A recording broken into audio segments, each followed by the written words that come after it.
अस्सलामुअलैकुम। Straight talk में खुश आमदीद। आपके साथ मैं हूँ Ayesha Bakhsh. Chief justice Pakistan justice Qazi Faez Isa की सरबराही में सुप्रीम कोर्ट का full court bench Sunni Ittehad council की मखसूस नशिस्तों की अपीलों पर समाअत कर रहा है। आज इस केस की समाअत 24 जून तक के लिए मुलतवी कर दी गई। गुज़िश्ता रोज की तरह आज भी कई मुअज़्ज़िज़ जज साहिबान की तरफ से इंतहाई अहम रिमार्क्स सामने आए। चीफ जस्टिस काजी फायज ईसा ने रिमार्क्स दिए कि PTI इंट्रा पार्टी इलेक्शन करवा लेती तो सारे मसले हल हो जाते। जस्टिस मुनीब अख्तर ने कहा कि सियासी जमात को इंतखाबी निशान से महरूम करना सारे तनाज़े की वजह बना। सुप्रीम कोर्ट ने इंतखाबी निशान वापस लेने का फैसला बरकरार रखा था।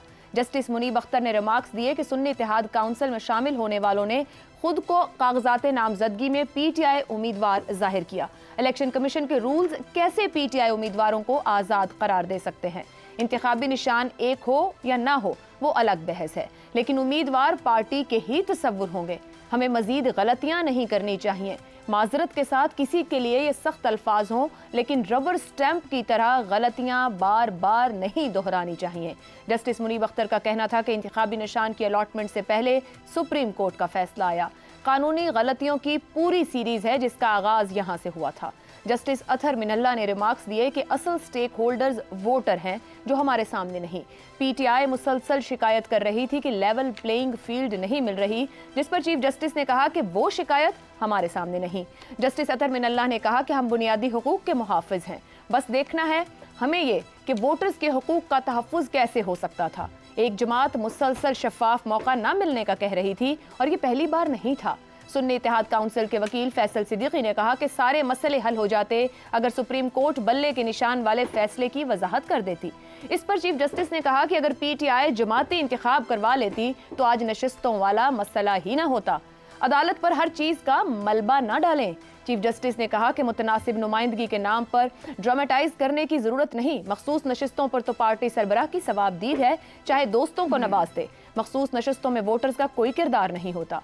जस्टिस मंसूर अली शाह ने रिमार्क्स दिए कि दो सियासी जमातें अपनी जीती नशिस्तों के तनासुब से ही मखसूस नशिस्तें लेंगी। ये नहीं हो सकता कि उन्हीं सियासी जमातों को इजाफी नशिस्तें भी बांट दें। ऐसा करने से फिर मुतनासिब नुमाइंदगी का असूल कहाँ जाएगा?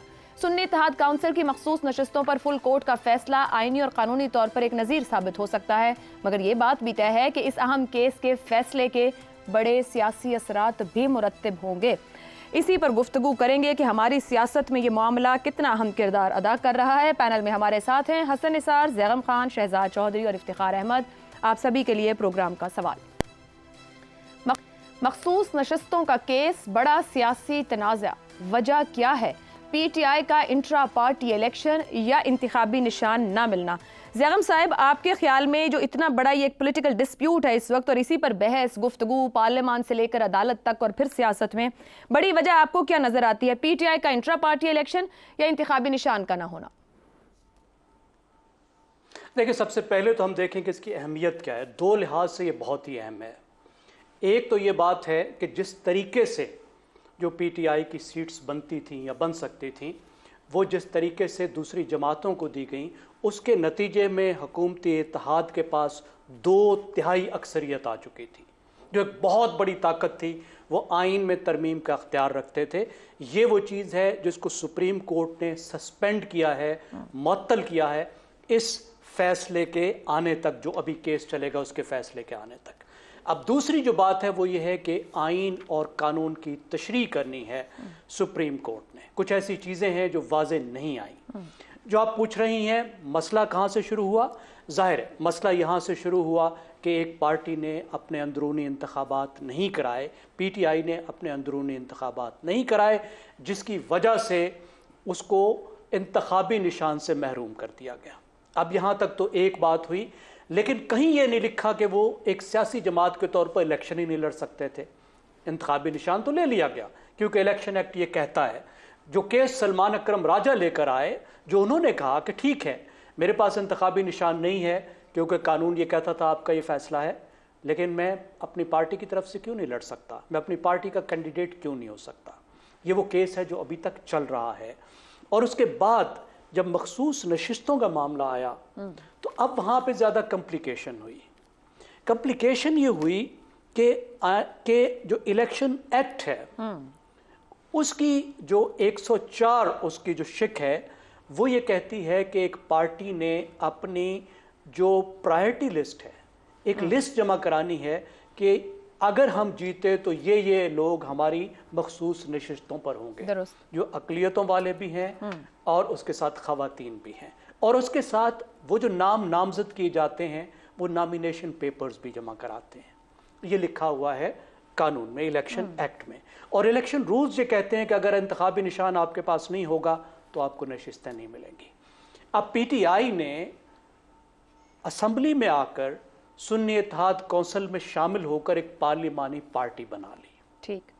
अब पार्लिमानी पार्टी जो है उसके बारे में ये कहीं नहीं कहा गया कि वो ये दावा नहीं कर सकती कि उसको सीटें दी जाएं। और इनफैक्ट बात यह है कि अगर कोई पार्लिमानी पार्टी बनी ही इलेक्शन के बाद है तो फिर उसे कैसे कहा जा सकता है कि तुमने पहले अपनी लिस्टें जमा क्यों नहीं करी। अब ये वो बुनियाद थी जिसकी बुनियाद पर इलेक्शन कमीशन ऑफ पाकिस्तान ने ना सिर्फ ये कि PTI को या सुन्नी इत्तेहाद कौंसिल जो बन चुकी थी उनको मखसूस नशिस्तें नहीं दी, बल्कि उन्होंने कहा कि ये नशिस्तें जो हैं वो दूसरी पार्टियों को बांट दी जाएं। अब यहाँ से बात बड़ी अजीबो गरीब हो गई। मिसाल के तौर पर KP असम्बली में जो 87 सीटों वाली पार्टी है उसको 0 नशिस्त मिली, और जो 19 जिनके पास सीटें थी पार्टियों को उनकी 30 मखसूस नशिस्तें हो गई। यानी एक बंदे को, एक जो इलेक्टेड डायरेक्ट इलेक्ट होकर आया है उसको 1.5 मखसूस नशिस्तें भी मिल गई। अब एक नया और अजीबो गरीब मसला सामने आया। अब सुप्रीम कोर्ट ऑफ पाकिस्तान ने यह देखना है कि जो आईन है, जो उसका आर्टिकल 51 है, वो ये कहता है कि तनासुब से, पार्टियों के तनासुब से, पार्टियों की जो सीटें हैं असेंबली में उसके तनासुब से उनको मखसूस नशिस्तें मिलेंगी। और फिर कुछ बातें इलेक्शन एक्ट कहता है। तो जब ये तशरीह होगी तो उसकी बुनियाद पर यह बात तय होगी कि क्या इनको सीटें मिल सकती हैं या नहीं मिल सकती। अगर इनको नहीं मिल सकती तो क्या ये सीटें दूसरी पार्टियों को तकसीम हो सकती हैं या नहीं हो सकती। लेकिन जो माहिर कानून है वो ये कहते हैं कि अगर PTI अपने नाम से ही जाकर असेंबली में एक पार्लियामेंट्री पार्टी बना लेती तो शायद उसके लिए मामलात ज्यादा आसान होते, उसका केस ज्यादा मजबूत। ठीक है, मगर उस वक्त और भी बहुत से मामलात थे शायद जो PTI को मोहतात होना पड़ा, क्योंकि जमात को लेकर भी बहुत सी खबरें मौजूद थी। हसन निसार साहब, आपके ख्याल में ये जो बड़ा सियासी तनाज़ा बना हुआ है, अदालतों के अंदर अब मौजूद है, वजह क्या है? इनके इंट्रा पार्टी इंतखाबात या फिर इंतखाबी निशान? देखें, जितना लोडेड जवाब ज़ैगम साहब ने दे दिया है तो उसके बाद तो कतन कोई गुंजाइश नहीं। लेकिन मेरा नुक्ता नज़र चूँकि थोड़ा डिफरेंट है। आपने कहा बड़ा सियासी तनाज़ा। अच्छा, तनाज़ात, सियासी तनाज़ात वहाँ होते हैं जहाँ सियासत होती है। प्लीज़, अच्छा, मैं बुनियादों को, मैं जो चीज़ दिखाई नहीं दे रही होती ना, मेरी तवज्जो वहाँ होती। अच्छा, अगर वाकई सियासत है और सियासी है तो फिर ये मुझसे, मेरी औकात से, मेरे हालात से बहुत बड़ा सियासी तनाज़ा। अच्छा, मुझसे मेरे साइज़ के किसी तनाज़े पे गुफ्तगू करें। मसलन आप अखलाकी तकाज़ों पे घंटों गुफ्तगू कर सकता हूँ मैं। हमारी इज्तिमाई अखलाकियात को फौत हुए मुद्दतें बीत गईं, लेकिन अभी तक इस मुर्दे को ना कफन नसीब हुआ है ना कब्र मिली है। चलते हुए एक बात में टेक्निकल सी भी, इंट्रा पार्टी इलेक्शन हमने वेस्ट के ना झूठे निवाले चबाने की कस्में खाई। सारा सिस्टम, अदालती निज़ाम से लेके आपका सो कॉल्ड जमहूरी, सारा वेस्ट का इंट्रा पार्टी इलेक्शन, कोई शर्म है ही नहीं करते, कुछ भी नहीं।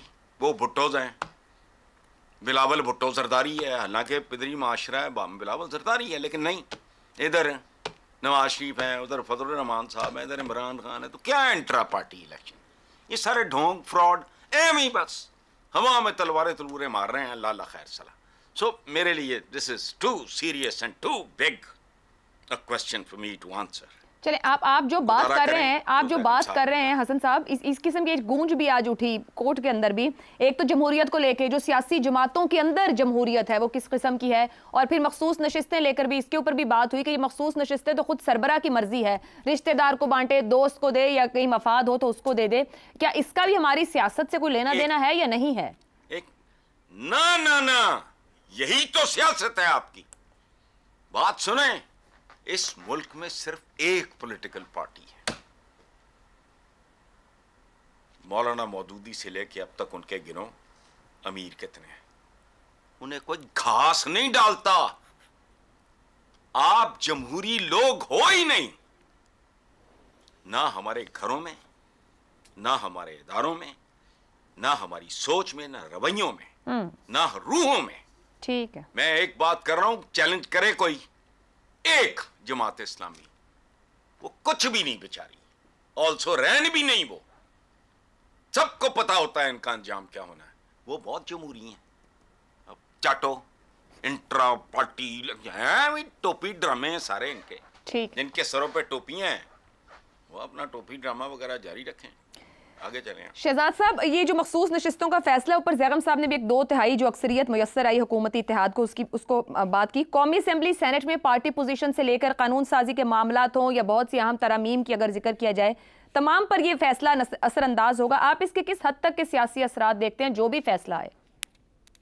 आयशा, सियासी असरात का जिक्र करने से पहले उस सियासी असर का जिक्र कर लेते हैं जो आपके सवाल में पिन्हा है जी, छुपा हुआ है जी। उस सियासी असर का पहली बात तो ये है कि जहां आपने कहा कि इंटर पार्टी इलेक्शन, तो अभी इंटर पार्टी इलेक्शन तो अभी पिछले हफ्ते, शायद पिछले इतवार को हुए, 28 तारीख को, वो भी आपने देख लिए।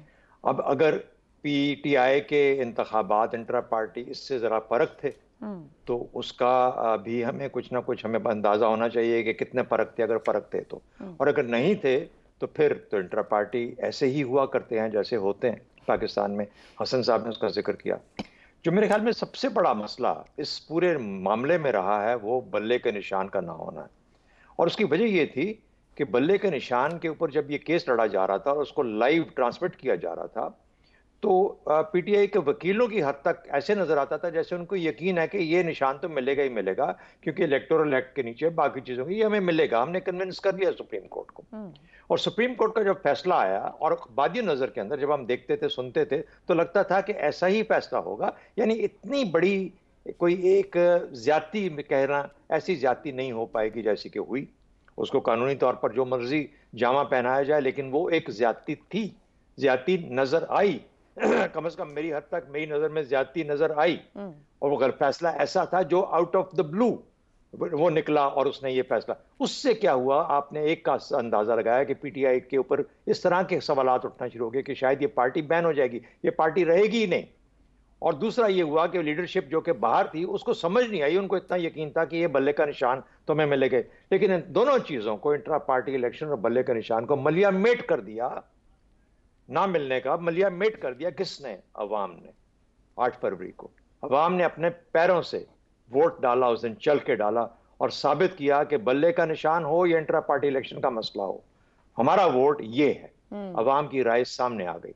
तो अगर आपको मुझसे पूछना हो कि सियासी जो है असरात क्या हैं, तो 3 सियासी असरात नजर आते हैं। एक, पार्टी के साथ कानूनी फैसले के तहत जो फैसला हुआ, मेरी नजर के अंदर वो इतना इंसाफ पे मबनी नहीं था। बल्ले का निशान या उसका इंतखाबी निशान नहीं लिया जा सकता था। गलतियां हुई पीटीआई से जब वो इलेक्ट होकर पार्लियामेंट में आई। दूसरी बात, अवाम ने जब वोट दिया, अवाम ने अपनी राय का इजहार किया, तो इस अवाम को डिसफ्रेंचाइज किस तरीके से किया गया और क्यों किया गया, ये वो सवाल है जो कि पाकिस्तान की जमहूरियत को पूछना चाहिए, पाकिस्तान के सियासी लोगों को पूछना चाहिए। लेकिन यही तो इसके जिसे कहते हैं प्लेयर्स हैं, वही तो उससे फायदा ले रहे हैं। और तीसरी बात, आपने अपने एक रिमार्क में बोला कि शायद आज की बहस में यह कहीं आया कि जमहूरियत के साथ इस जो मखसूस नशिस्तों का मामला है उसके साथ जम ना किया जाए या कंफ्यूज ना किया जाए, क्योंकि खसूसी नशिस्तें तो जो लीडरान हैं वो अपनी मर्जी से अता करते हैं, चाहे वो रिश्तेदारों को करें या किसी और को करें। सवाल पूछने वाला ये है कि क्या वो मखसूस नशिस्तें सुप्रीम कोर्ट अता करे तो वो जायज है बनिस्बत उसके कि एक सियासी लीडर अता करे? तो जहां सुप्रीम कोर्ट अता कर रहा हो उसके ऊपर भी थोड़ी नजर रखने की जरूरत है। भाई आप किस हैसियत में अता कर रहे हो? ठीक हो गया। तो इसलिए अगर नहीं बनता, नहीं देनी तो ना दें, बट किसी और को मत बांटे। आप रेवड़ियां बांट रहे हैं बार बार अपनों को। तो ये है सियासी असरात और सियासी मसला मेरी नजर के अंदर जो एग्जिस्ट करता है। ठीक है इफ्तिखार साहब, पीटीआई के बार बार इंट्रा पार्टी इलेक्शंस का होना, दीगर जमातों में भी इंट्रा पार्टी इलेक्शंस होते हैं, कभी हवाला भी हो गया 28 मई वाला हालिया, क्या इत्तेहादी जमातों को जो मखसूस नशिस्तें मिली इसको आईनी और कानूनी तक ही, बल्कि पूरे मामले को जो जमातें बने वहीं तक देखना चाहिए, सारा मामला सियासी तनाजुर में सिर्फ देखने की ज़रूरत है? इंतज़ार करूँगा मैं सुप्रीम कोर्ट ऑफ पाकिस्तान क्या फ़ैसला करती है और मैं उस फैसले का एहतराम करूँगा। बतौर Pakistani I believe in the constitution, I believe in the supremacy of the parliament and the law, और तमाम वो कवानीन जो उस आइन के ताबे बने हैं और उस आइन के ताबे बनने वाले कवानीन के तहत जो फैसले किए गए हैं उसका मामला अब सुप्रीम कोर्ट ऑफ पाकिस्तान में है। मैं तबसरा नहीं करूँगा। मुझे मजाक लगते हैं वो लोग जो तबसरा करते हैं, जो परसों तक तबसरा कर रहे थे एक जज के बारे में इंतहाई फजूल किस्म की ज़बान में, और जब फ़ैसला उनके हक़ में आ गया तो अब उसकी वो तारीफ़ें कर रहे हैं। तो मजाक तो बन चुका है पूरे का पूरा अदलिया का निज़ाम भी। अब सवाल ये है कि क्या होगा? कुछ भी नहीं होगा। मैं मान लेता हूँ कि अगर तमाम की तमाम नशिस्तें वापस कर दी जाएं और उस पार्टी को दे दी जाएं जो पार्टी क्लेम कर रही है, तो पाकिस्तान में क्या तब्दीली आ जाएगी? कोई तब्दीली नहीं आएगी। यही निज़ाम चलेगा, यही बसीदा निज़ाम चलेगा, यही वो निज़ाम जिसको हम सब लोग कहते हैं गैर जमहूरी है, साजिशों पे मबनी है, बेईमानी पर हुआ है। ये चलता रहेगा, इसमें कोई तब्दीली नहीं आएगी। ये जो कहा जा रहा है कि डिसफ्रेंचाइज कर दिया गया लोगों को, सुप्रीम कोर्ट का फ़ैसला अगर ये हो भी जाए कि ये तमाम की तमाम नशिस्तें उस पार्टी को दे दी जाएं जो पार्टी इसके हक़ के बारे में दावेदार है, तो फिर किसको कहेंगे कि डिसफ्रेंचाइज हो गया? ये बातें करनी बहुत आसान है। अगर इस पार्लियामानी जमहूरियत को पैक करने का फ़ैसला कर लिया गया है और अगर इस पार्लियामानी जमहूरियत को नहीं चलने देना, तो कोई दुनिया की ताकत नहीं रोक सकते। लेकिन एक बात यकीन रखिएगा, अदालती निज़ाम पर ये जो ज़िम्मेदारी आज आन पड़ी है, अगर इसको तस्लीम ना किया गया दोनों फ्रीकैन की तरफ से, तो बहुत खराबियां जन्म लेंगी। मैं आपसे एक सवाल इसी बात ये आप मेरे से सवाल करने की बिल्कुल इजाज़त है आपको। आई बिलीव इन डेमोक्रेसी। ठीक है, आपने ये जो कहा फैसला ना कबूल, फैसला कुछ भी हो, मतलब वो तो अदालत का इख्तियार है, जो भी फैसला है सबने कबूल करना है। क्या फैसला जो भी होगा वो हमें सियासी तौर पर हमें वे फॉरवर्ड देगा, आगे बढ़ने देगा? क्या देगा? असेंबलियां यही रहेंगी। कोई सियासी इस्तेहकाम की बात कर रही हूं कि हम घूम फिर के फिर अदालतों मुझे नहीं पता आप क्या किस सियासी इस्तेहकाम को आप ढूंढ रही हैं। मेरे से आपने सवाल किया, ये ही असेंबलियाँ रहेंगी, सेनेट यही रहेगी। हाँ, सेनेट में एक पार्टी की तादाद बढ़ जाएगी, ठीक है, असेंबलियों में उनकी सीटें बढ़ जाएंगी, निज़ाम यही रहेगा। नया इलेक्शन तो नहीं होने जा रहा, कोई ऐसा फ़र्क नहीं पैदा होने वाला कि नया इलेक्शन अनाउंस कर दिया जाए। तो जब नया इलेक्शन भी अनाउंस नहीं होगा और ये सारा मामला चल रहा है और ये मामला चलता रहेगा, तो जो ये कहा जा रहा है कि लोगों को उनके हक़ के रायदही से महरूम किया गया, क्या इस सवाल का जवाब मिल जाएगा अगर ये सीटें उनको किसी एक पार्टी को मिल जाए? नहीं मिलेगा। ठीक। और दूसरा सवाल जो बड़ा अहम है, जो आज की इस डिबेट में हुआ, ये फैसला करना होगा कि ये जो नशिस्तें हैं इनका क्राइटेरिया क्या हो। ठीक है, ये बड़ा फंडामेंटल राइट क्वेश्चन है। क्या इसका क्राइटेरिया यही हो जो आज है कि पार्टी का जो प्रेसिडेंट है दस्तखत कर दे एक लिस्ट के ऊपर, और उस लिस्ट के ऊपर दस्तखत करने के बाद उन लोगों को वो नशिस्तें मिल जाएं? इस पे गौर करना होगा। ठीक है, ये है वो चीज़ जो खुद एक पार्टी जो है तहरीक-ए-इंसाफ वो चाहती है कि कुल वोट जो पड़े उसके हिसाब से फैसला किया जाए इन नशिस्तों का। ये है वो बुनियादी सवाल जिस पे कोई बात करने को इस वक्त तैयार नहीं। जी शहजाद साहब आ रहे हैं। छोटा सा नुक्ता रह गया था, वो ये था कि सुन्नी इत्तेहाद काउंसिल अब एक पार्लियामेंट्री पार्टी के तौर पे रिकग्नाइज हो चुकी है, उसको डिक्लेयर कर दिया गया कि एक पार्लियामेंट्री पार्टी है। जब वो पार्टी डिक्लेयर हो चुकी है तो उसका जो हक बनता है महसूस नशिस्तों का, वो उसको दे दिया जाना चाहिए। उससे पार्लियामेंट की हैयत में कोई बहुत बड़ी तब्दीली नहीं आएगी। आपने सवाल उठाया था कि उससे 2/3 मेजॉरिटी खत्म हो जाएगी। 2/3 majority is tyranny of the majority. ये भी एक, उसको भी कंट्रोल करना और उसको किसी हद तक मैनेज रखना भी सुप्रीम कोर्ट की जिम्मेदारी में आता है। मेजॉरिटी की जो टिरनी है, जो उसका जुल्म है, जो जबर है, उसको कंट्रोल करना सुप्रीम कोर्ट की अव्वलीन जिम्मेदारियों में से है। तो मेरा ख्याल है कि हक का हक मिलेगा और किसी हद तक उसको प्रोपोर्शनल बैलेंस के तौर पे भी रखा जा सकता है। एक बात मैं कह सकता हूं, ये वही सुप्रीम कोर्ट से हम तवक्को कर रहे हैं जिस सुप्रीम कोर्ट ने एक आमर को कहा था कि तुम 3 साल तक जो चाहो करो, तुम्हारी मर्जी। दुरुस्त हो गया जी। पैनल की राय आपके सामने है और यकीन कोर्ट का फैसला होगा वो सबके लिए ही मानने वाली बात है और हमें आगे बढ़ने की ज़रूरत है। लेकिन एक आम बात यहाँ क्राइटेरिया की होगी। मुझे ऐसा महसूस होता है कि हर जगह पे क्राइटेरिया देखने की ज़रूरत है और इसकी एक तारीफ करने की ज़रूरत है, सियासत से लेकर और बहुत सी जगहों तक। एक ब्रेक लेते हैं, ब्रेक से वापस आएंगे तो बात करेंगे पंजाब हुकूमत के 100 दिन कहाँ तक पहुँचे। इस ब्रेक के बाद प्रोग्राम में एक बार फिर खुशामदीद। रवां बरस 26 फरवरी को जब मरियम नवाज ने पाकिस्तानी तारीख की पहली खातून वजीर आला के तौर पर पंजाब की वजारत आला का हल्फ उठाया तो मरियम नवाज के सामने बहुत से चैलेंजेस थे। पंजाब अप्रैल 2022 से सियासी तौर पर अदम इस्तेहकाम का शिकार रहा। जब मरियम नवाज वजीर आला पंजाब बनी तो एक तरह से मरियम नवाज के लिए बहुत बड़ी सियासी आजमाइश शुरू हो गई। अब मरियम नवाज को बतौर वजीर आला पंजाब 100 दिन से ज्यादा का अरसा हो चुका है। ऐसे में हुकूमत पंजाब ने तमाम महकमों की कारकर्दगी के बारे में 47 सफ़हात पर मबनी रिपोर्ट जारी की है। हुकूमत पंजाब के इक़दामात के तहत आटे की कीमत में वाज़ेह कमी हुई, रोटी, बेकरी आइटम्स और चिकन की कीमतों में भी नुमायां कमी की गई। पंजाब की पहली एयर एम्बुलेंस सर्विस, सेहत की सहूलत, आपकी दहलीज पर मेडिसिन की free home delivery, clinics on wheels, field hospital project, 6 अरब रुपए से कैंसर के मरीजों के लिए मुफ्त अद्वियात और 8 अरब रुपए की लागत से इंसिदादे स्मोग प्रोग्राम शुरू किए गए हैं। 400 अरब रुपए का किसान package, plant for Pakistan project, Ramzan package, Suthra Punjab program, metropolitan corporation Lahore और वासा की 397 स्कीमों की मंजूरी, ग्लोबल IT सर्टिफिकेशन प्रोग्राम का आगाज, आलमी सर्टिफिकेशन हासिल करने का मौका और पाकिस्तान के पहले वर्चुअल वेमन पुलिस स्टेशन का क़याम अमल में लाया गया। धाती, डोर और पतंगबाजों के खिलाफ मुहिम, मनशियात फरोशों के खिलाफ मुहिम, तालिब इल्मों के लिए बाइक स्कीम का आगाज किया गया। पंजाब हुकूमत की जानिब से पेश किए गए ये आदाद शुमार क्या मरियम हुकूमत के दुरुस्त सिमत बढ़ने का इंदिया है?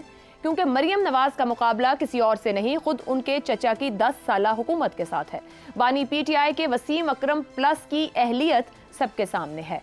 भले ही आज पंजाब के हालात नवाज शरीफ और शहबाज शरीफ की वजारत आला के अदवार से बहुत मुख्तलिफ हों, मगर गवर्नेंस को बेहतर बनाने और सूबे को एक अहल हुकूमत देने के लिए बुनियादी उसूल तो अपनी जगह पर बरकरार ही रहेंगे। क्या मरियम नवाज इन बुनियादी उसूलों की रोशनी में पंजाब को अच्छी गवर्नेंस देने के सिमत दुरुस्त कदम उठा चुकी हैं? इसी पर पैनल की राय आपके सामने रखेंगे। सवाल इस तरह से, वजीर आला मरियम नवाज के 100 दिन की कारकर्दगी, हुकूमत पंजाब के दावे, क्या मरियम नवाज की हुकूमत दुरुस्त सिमत में बढ़ रही है? इफ्तिखार साहब, आपने अपने इंट्रो में जो बातें की हैं, मैंने बातें नहीं की, ये मैंने उनकी रिपोर्ट बताई है। जो आपकी रिपोर्ट है वो दुरुस्त है कि हुकूमत के पहले 100 दिनों में महंगाई के ख़िलाफ़ उन्होंने अपनी कोशिशों का आगाज़ किया। आटे की कीमत में कमी हुई, आपके बकौल बेकरी चिकन की कीमत में कमी हुई। ये मेरे बकौल नहीं, ये वाकई रिपोर्ट हो रहा है। तो अच्छी बात है ना, ये अच्छी बात है अगर ये रिपोर्ट हो रहा है और वो उसकी मीटिंग्स ले रही हैं और इस डायरेक्शन में काम कर रही हैं तो मुनासिब है। मुझे अलबत्ता उनके पंजाब पहली एयर एम्बुलेंस के बारे में मेरी रिजर्वेशंस हैं कि इसका इतना कोई फ़ायदा नहीं होगा।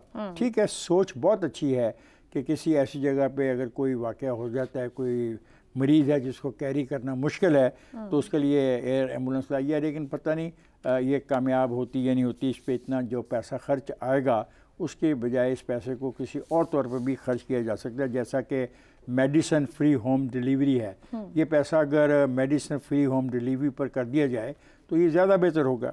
अब एक ना कैंसर के मरीज़ों के बारे में जो खसूसी एक कोशिश है कि 6 अरब रुपए की अद्वियात वो मुफ्त देने का वादा कर रहे हैं। 8 अरब रुपया लगा रहे हैं ये माहौलियाती बेहतरी के लिए। स्मोक का बात कह रहे, स्मोक तो ख़त्म हो जाएगी ना, लेकिन अगर ये पैसा 8 अरब रुपया प्लांटेशन के लिए लगाया जाए और जैसा कि मानसून आ रहा है तो इस मानसून में फ़ायदा उठाया जाए, प्लांट ज़्यादा लगाए जाएँ ताकि माहौलियात में बेहतरी आए। स्मोक तो तब आएगी ना जब आपकी फसलें कटती हैं और उनको रोका नहीं जाता, और उस पर भी सख्ती की गई है, मुकदमात बनाए गए हैं और डिप्टी कमिश्नर की जिम्मेदारी लगाई गई कि अगर डिप्टी कमिश्नर नाकाम रहेंगे तो उनको सज़ा मिलेगी। ज़री ग्रेजुएट्स को जो इन्होंने कहा कि भर्ती करो, ये बड़े इंपॉर्टेंट चीज़ है। अगर आप 500 ज़रूरी ग्रेजुएट्स को भर्ती करते हैं, अब देखना ये है कि उनको क्या असाइनमेंट दी जाती हैं, ये बहुत इंपॉर्टेंट चीज़ हो गया। उनको अगर असाइनमेंट दी जाती हैं ख़ास रिसर्च करने की, ख़ास चीज़ों के ऊपर रिसर्च करने की, तो इसका फ़ायदा बहुत ज़्यादा हो सकता है। आपने कहा कि 400 अरब का किसान पैकेज, मैं इस किसान पैकेज के ख़िलाफ़ हूँ। मैं कहता हूँ कि किसान पैकेज आप इस तरीके से ना दें जिस तरीके से आप देते हैं। किसान पैकेज डायरेक्टली किसान को जाए, ये कहा जाए कि किसान को पैकेज मिलेगा, वो यूरिया की बोरी ख़रीदेगा, उसमें से एक पर्ची निकलेगी, वो पर्ची लेके फिर यूरिया जिससे ख़रीदा उसके पास जाएगा, फिर उसे पैसे देगा, वो गलत है। आप कार्ड इंट्रोड्यूस कराएं और उसमें फिर मुझे ये बताएं कि इसके लिए PIUs क्या हैं, बारानी इलाके के क्या हैं और नॉन बारानी इलाके के क्या हैं। थानों में होने वाले तशद्दुद का जो नोटिस फौरी तौर पे लिया जा रहा है, मेरे लिए ये एक पॉजिटिव चीज़ है। और एक बात और है कि जहाँ पे नाकामियाँ आ रही हैं कुछ, वो है ट्रैफिक और इंक्रोचमेंट, बेहंगम जो आबादियों हैं उनके मसाइल का हल निकालना है। और जो महकमों की कारकर्दगी है, इससे आवाम को सोशल मीडिया की मुहिम के ज़रिए आगाह रखना है कि जनाब इस महीने में इनके ज़िम्मे ये टारगेट थे, ये टारगेट अचीव हुए हैं और ये टारगेट अचीव नहीं हुए। जब तक आप ये चेक एंड बैलेंस नहीं करेंगे, तब तक आपकी तमाम कोशिशें, जितनी आप मीटिंग्स ले रही हैं, जितना आप वक्त दे रही हैं, उसका फ़ायदा कोई नहीं होगा, क्योंकि फाइनली जो जजमेंट है वो आवाम ने देनी है। और आवाम तब भी जजमेंट दे सकते हैं जब आप उनके साथ तमाम फैक्ट्स को शेयर करें। ठीक है जी। हसन साहब, क्या दुरुस्त सिमत में है जो दावे किए, एक रिपोर्ट जारी की गई है, या अर्ली है कि 100 दिन में इस कारकर्दगी को मुहैया किया जाए? पहली बात तो ये है कि आपने जो बात की है वो बड़ी ताकतवर बात है। 100 दिन इस तरह के उजड़े हुए बर्बाद शुदा सूरत हाल में 100 दिन का तो अभी अच्छा, ये बिल्कुल दुरुस्त बात है आपकी। बिल्कुल आपने अपने सवाल को ही कॉन्ट्रडिक्ट कर दिया है और बिल्कुल दुरुस्त किया है। देखो बात सुनो, मैं एक सादा सी बात अर्ज करता हूँ, ना कोड़ा दूर ना मैदान दूर, कोई समत हो तो दुरुस्त ना दुरुस्त की बात करें। मुझे मरियम की गवर्नेंस देख के ना मुझे वो बच्चा याद आता है जिसे बहुत बड़े हॉल में भेज दिया जाए, कहीं पिंग पोंग का हो, कहीं अंदर लॉन टेनिस का भी चल रहा हो, कहीं कैरम पड़ा हो, कहीं बैगेटिल हो, कहीं कार्ड्स, और वो डेस्परेटली इधर भागे उधर भागे। बात सुनो, ये मुल्क अब बहुत सारे मंसूबों का मुकम्मल नहीं हो सकता। मेरा चैलेंज है, मैं ये काम छोड़ दूंगा, ये सिर्फ अगर ट्रैफिक में डिसिप्लिन ले आए। बड़ी मामूली बात कर रहा हूँ, बहुत सादा, इनसे ये भी नहीं होना। ये आप समत वहां देखते हो, कोई समत हो तो फिर बंदा कहता है ना कि ये दुरुस्त है, ये ना दुरुस्त है। प्लेइंग टू द गैलरी, ये दूर तक जाना नहीं। Playing to the gallery is the name of the game, इसका सारा, और इसमें कोई समत नहीं होती, सब कुछ डायरेक्शनलेस है और होगा। पाकिस्तान वहां है जहां आपको 1 2 3 चीजें पिक कर लो, उस पे लोग याद किया करें। पाकिस्तान में बड़ा बड़ा जुगाड़ लगा है, बड़ा बड़ा ड्रामा हुआ है। आई वाज अ किड जब अयूब खान कायम, ओ जी बड़ी मक्खियों शक्खियों से बचा के रेडियो तक पे जालियां किधर गई, सारे इनिशिएटिव पीली टैक्सियों और इस तरह की चीजों जैसे। पाकिस्तान लंबे चौड़े मंसूबों का मुकम्मल हो ही नहीं सकता। ठीक हो गया, सिर्फ 1 2 चीजों पे फोकस करो। आपके पास ना हिम्मत है, ना स्किल है, ना पैसा है, ना विल है। टोपी ड्रामा करके देख लो, एंड ऑफ द डे सारा सामने आ जाए। ठीक हो गया जी, एक ब्रेक लेते हैं। शहजाद साहब और ज़ैगम साहब क्या कहते हैं आपके सामने रखें। प्रोग्राम में एक बार फिर खुशामदीद। शहजाद साहब, वज़ीर आला पंजाब की 100 दिनों की कारकर्दगी और ख़ुद मरियम नवाज़ थानों, बाज़ारों, मुख्तलिफ सरकारी महकमों, जेलों, अस्पतालों, हर जगह दौरे कर रही हैं। और अभी ऊपर एक टर्म इस्तेमाल की हसन साहब ने, प्लेइंग टू द गैलरी। क्या ऑप्टिक्स ले जाएंगे मामला आगे आपको दिखता है, या ठोस इस्लाहात करना होंगी, तो क्या राइट डायरेक्शन है? देखिए, सियासत हमारे यहाँ बड़ी अजीब सी हो चुकी हुई है, और इसमें जिसको आप टोपी ड्रामा कहते हैं या जो ज़ाहिरी चीज़ें हैं, उसमें भी एक असर आता है हमारी सियासत के अंदर मुल्क की। और उसकी वजह यह है कि अवाम इतनी समझदार और इतनी पढ़ी लिखी नहीं है उस कॉन्टेक्स्ट में हाँ, रिएक्शन कर सकती है, रिएक्ट कर सकती है, ज्यादती को देख सकती है, लेकिन मेरे ख्याल में अच्छाई की तशरीह करना या उसमें डिसर्न करना मुश्किल हो जाता है उनके लिए। ये हमारी चूँकि जो मजमूई एक कमी है वो नज़र आती है हमारी सियासत के अंदर। दूसरा, मैं ज़ाती तौर पर, और इसमें मरियम बीबी का बिल्कुल कोई कसूर नहीं है, बल्कि उनके साथ एक तरह से एक अच्छा मेरा वो ताल्लुक है, इसलिए उनके ऊपर कोई नहीं है। लेकिन ज़िंदगी में अपनी ज़िंदगी में अमीरज़ादों से मैं बहुत शाकी रहा हूँ, और उसकी वजह सिर्फ ये है कि चूँकि मैं खुद अमीरज़ादा नहीं था, और मैंने ये महसूस किया कि वो शख्स, और अब जो कि इस उम्र के हिस्से में पहुँच चुके हैं जहाँ ज़िंदगी का सफ़र बहुत सारा कट चुका होता है और बहुत कुछ देख लिया होता है, तो मैंने ये महसूस किया है कि आपको ज़िंदगी के किसी भी एक हिस्से के अंदर तनदही, गहराई, महारत के साथ अपनी पोजीशन को एस्टैब्लिश कर लेना चाहिए और करना चाहिए। ये ज़रूरी है इससे पहले कि आप लीडरशिप पोजीशन पे पहुंच सकें। और मुझे ये लगता है कि मीरज़ादे इस तरह के रस्तों पे नहीं चलते जहां पर इतनी तनदही, इतनी गहराई और इतनी दिलजमई के साथ वो काम करे। अंग्रेजी का लफ्ज़ है रिगर, यानी वो रिगर जो है वो इस्टेब्लिश आपकी ज़ात का हिस्सा बन जाता है। एक एक चीज़ की गहराई तक जाना, फिर आप लेपापोती करते हैं, फिर आप आराइशी काम करते हैं, जो कि बदकिस्मती से नज़र आता है। अब मसला क्या है पाकिस्तान या जो किसी भी चीफ मिनिस्टर के लिए, सिर्फ मरियम बीबी के लिए नहीं, दो चीज़ें बहुत लाजमी हैं। एडमिनिस्ट्रेशन बहुत अच्छी होनी चाहिए, सूबों की, तहसीलों की, इस लेवल तक।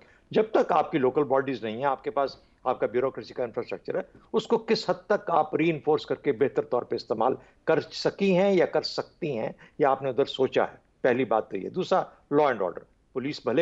पुलिस के साथ इनका राब्ता शुरू में रहा, उससे थानों की आराइश तो हो गई, लेकिन क्या पुलिस का काम भी बेहतर हुआ? क्या आम आदमी तक पुलिस के बेहतर होने का कोई असर रसूख पहुंचा? ठीक, अगर नहीं पहुंचा असर रसूख, तो फिर इसका मतलब यह है कि फिर वो काम सिर्फ आराइशी हद तक रह गया। बाकी हसन साहब ने बिल्कुल बहुत पते की बात की। ऐसा मुल्क जिसमें वसाइल की इतनी कमी हो जितनी कि हमारे मुल्क में इस वक्त है, तो दो तीन चीजों को लेके उनके ऊपर बिल्ड करें अपने मुआशरे को, चाहे वो इखलाकी हैं, चाहे वो फिजिकल चीज से ताल्लुक रखते हैं। तो मुझे यूं लगता है कि जैसे बहुत बिखरी हुई हैं, स्प्रेड टू थिन जिसे कहते हैं अंग्रेजी के अंदर, और दिल जमाई के साथ एक या दो चीजों पे फोकस नहीं कर पा रहे। दुरुस्त। ज़ैगम साहब, पहली खातून वजीर आला और वो भी पंजाब, और पहला पॉलिटिकल स्टिंट, नवाज शरीफ की बेटी और शहबाज शरीफ की भतीजी होना उनकी सियासी ताकत है, बड़ी आजमाइश। ये 100 दिन क्या कह रहे हैं? उनके पास यही कुछ ही तो है ना। इससे पहले तो वो कोई सियासी वर्कर नहीं थी, कोई उनका रिकॉर्ड नहीं है। बुनियादी तौर पर तो वो मुस्लिम लीग नवाज के तख्त के वारिस के तौर पर पंजाब की वज़ीर आला बनाई गई हैं, और उनके मुस्तकबिल से मुस्लिम लीग नवाज का मुस्तकबिल वाबस्ता है, क्योंकि जो तख्त रायवंड है वो उनकी कामयाबी और नाकामी से वाबस्ता है। अब सवाल ये है कि वो उस कंटिन्यूटी को, उस वर्से को कितना रिप्रेजेंट करती हैं, और इस नई दुनिया को 21वीं सदी को कितना रिप्रेजेंट करती हैं। ये उनका असल इम्तिहान है, क्योंकि उनका वोटर उनसे नाराज़ हो चुका है, शहर वाले लोग उनसे दूर हो चुके हैं, सेंट्रल पंजाब उनसे दूर हो चुका है। अगर ये इंतखाब उस तरह से ना होते जिस तरह हुए हैं, तो मुस्लिम लीग का शायद नामो निशान ना होता, एक बहुत कमज़ोर पार्टी बन चुकी होती। तो मुझे इस वक्त तक वो कंटिन्यूटी की ज़्यादा नुमाइंदा नज़र आती हैं। आपने कहा कि बड़ा शानदार शहबाज शरीफ का करियर है, उनका वर्सा है जिसको वो कैरी करेंगे। मुझे एक बात बताइए, अगर शहबाज शरीफ इतने ही शानदार थे और उस्मान बुज़दार इतना ही बुरा था, तो क्या पंजाब के लोग जो हैं वो अहमक हैं, गाउदी हैं, बेवकूफ़ हैं? उन्हें कुछ नज़र नहीं आया कि मुस्लिम लीग नवाज ने शहबाज शरीफ दिया और पीटीआई ने उस्मान बुज़दार दिया, और फिर भी वो पीटीआई के साथ हैं? कोई तो रीज़न होगी ना। एक रीज़न मैं आपको बताता हूँ, इसलिए कि शहबाज शरीफ साहब बहुत शानदार मेयर ऑफ लाहौर थे, तो जिन इलाकों के वो मेयर नहीं थे उन्हें तो कोई फ़र्क नहीं पड़ रहा था। जब 60% बजट लाहौर में जा रहा था, उन्हें तो फ़र्क नहीं पड़ रहा था।